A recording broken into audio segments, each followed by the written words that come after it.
2025ರಲ್ಲಿ ಅದೇನಾಗ್ತಾ ಇದೆಯೋ ಗೊತ್ತಿಲ್ಲ. ಸಾವಿರಾರು ಅವಘಡಗಳು ಸಂಭವಿಸಿ ಲಕ್ಷಾಂತರ ಜನರು ಸಾಯ್ತಾ ಇದ್ದಾರೆ. ನಮ್ಮ ಜೀವಕ್ಕೂ ಕೂಡ ಗ್ಯಾರಂಟಿ ವಾರಂಟಿ ಏನೂ ಸಿಗ್ತಾ ಇಲ್ಲ. ಇದು ಆಗಸ್ಟ್ ಅಷ್ಟೇ, ಬರೀ 8 ತಿಂಗಳು ಕಳೆದಿದೆ. ಈಗಾಗಲೇ ನಾವು ಸಾವಿರಾರು ಜನರನ್ನ ಕಳೆದುಕೊಂಡಿದ್ದೇವೆ. ಇನ್ನು ಮುಂಬರುವಂತಹ ತಿಂಗಳನ್ನ ಕಥೆಯನ್ನ ನೆನೆಸ್ಕೊಂಡ್ರೆ ಈಗಲೇ ಭಯ ಆಗ್ತಾ ಇದೆ. ಹಾಯ್ ಹಲೋ ನಮಸ್ಕಾರ, ನೀವು ನೋಡ್ತಾ ಇದ್ದೀರಾ news today Kannada YouTube channel. ಇವತ್ತು ನಾವು ಡಿಸ್ಕಸ್ ಮಾಡ್ತಾ ಇರುವಂತಹ ವಿಚಾರ 2025ರಲ್ಲಿ ನಡೆದಂತಹ ಸಾಲು ಅವಘಡಗಳ ಬಗ್ಗೆ. 2025ರ ಆರಂಭದಿಂದಲೂ ಕೂಡ ದೇಶದಲ್ಲಿ ಸಾಲು ಅವಘಡಗಳು ಸಂಭವಿಸ್ತಾನೆ ಇದೆ. ಜನವರಿ 29ರಂದು ಪ್ರಯಾಗ್ರಾಜ್ ಕುಂಭಮೇಳದಲ್ಲಿ ಸಂಭವಿಸಿದಂತಹ ಕಾಲ್ತುಳಿತ 30ಕ್ಕೂ ಹೆಚ್ಚು ಜನರನ್ನ ಬಲಿ ತೆಗೆದುಕೊಂಡಿದೆ. ಫೆಬ್ರವರಿ 15ರಂದು ದೆಹಲಿ ರೈಲ್ವೆ ನಿಲ್ದಾಣದಲ್ಲಿ ಸಂಭವಿಸಿದಂತಹ ಕಾಲ್ತುಳಿತ 18 ಜನರ ಪ್ರಾಣವನ್ನ ಕಸಿದುಕೊಂಡಿದೆ. ಜೂನ್ 4ರಂದು ಬೆಂಗಳೂರಿನಲ್ಲಿ ಆರ್ಸಿಬಿ ವಿಜಯೋತ್ಸವದ ವೇಳೆ ಉಂಟಾಗಿರುವಂತಹ ನೂಕುನುಗ್ಗಲು 11 ಜನರನ್ನ ಸಾವಿನ ತೆಕ್ಕೆಗೆ ದೂಡಿತ್ತು.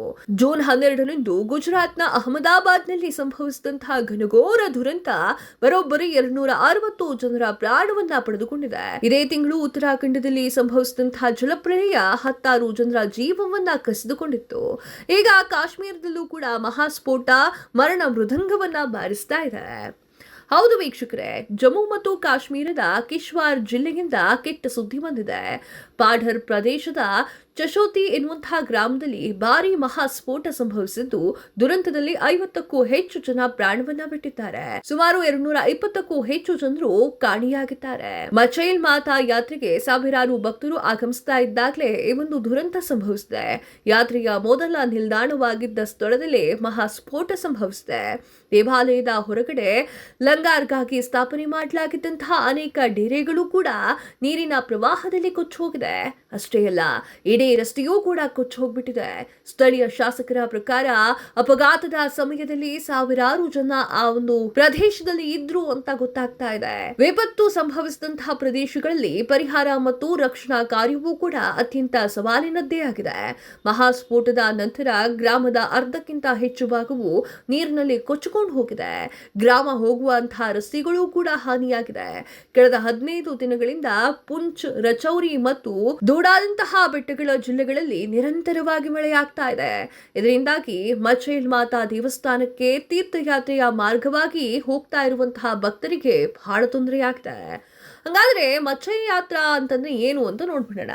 ಮಚೈಲ್ ಯಾತ್ರಾ ಅಂತಂದ್ರೆ ಮಾತಾ ದೇಗುಲವು ಜಮ್ಮು ಮತ್ತು ಕಾಶ್ಮೀರದ ಕಿಶ್ವಾರ್ ಜಿಲ್ಲೆಯ ಪಾಢರ್ ಉಪವಿಭಾಗದಲ್ಲಿ ಇದೆ. ಈ ಒಂದು ದೇವಸ್ಥಾನವು ಸಮುದ್ರ ಮಟ್ಟದಿಂದ ಸುಮಾರು 9,500 ಅಡಿ ಎತ್ತರದಲ್ಲಿದೆ. ಹಿಮದಿಂದ ಆವೃತವಾಗಿರುವಂತಹ ಪರ್ವತ ಶ್ರೇಣಿಗಳ ನಡುವೆ ಇದು ಇದೆ. ಇಲ್ಲಿ ತಾಯಿ ದುರ್ಗಾ ಮಾತೆಯನ್ನ ಪೂಜೆ ಮಾಡಲಾಗುತ್ತೆ. ಪ್ರತಿ ವರ್ಷ ಶ್ರಾವಣ ಮಾಸದಲ್ಲಿ ಸಾವಿರಾರು ಭಕ್ತರು ಮಚೈಲ್ ಯಾತ್ರಾ ಅಂತ ಹೇಳಿ ಕೈಗೊಳ್ತಾರೆ. ಅಮರನಾಥ್ ಯಾತ್ರೆಯಂತೆ ಇದು ಕೂಡ ಪ್ರಯಾಣ ಇದೆ. ಸುಮಾರು 30ರಿಂದ 35 ಕಿಲೋಮೀಟರ್ ಕಾಲ್ನಡಿಗೆಗೆ ಅಥವಾ ಕುದುರೆ ಮೂಲಕ ಈ ಒಂದು ದೇವಸ್ಥಾನಕ್ಕೆ ತಲುಪ್ತಾರೆ. ಅವರು ಹೋಗುವಂತಹ ಸಂದರ್ಭದಲ್ಲಿ ನಡೆದಂತಹ ಅವಘಡ ಇದು. ಅವಘಡದಲ್ಲಿ ಈಗ ಆಲ್ರೆಡಿ 220 ಜನರು ಸಾವನ್ನಪ್ಪಿದ್ದಾರೆ. ಇನ್ನೂ ಕೂಡ ಮಳೆ ನಿಲ್ತಾ ಇಲ್ಲ.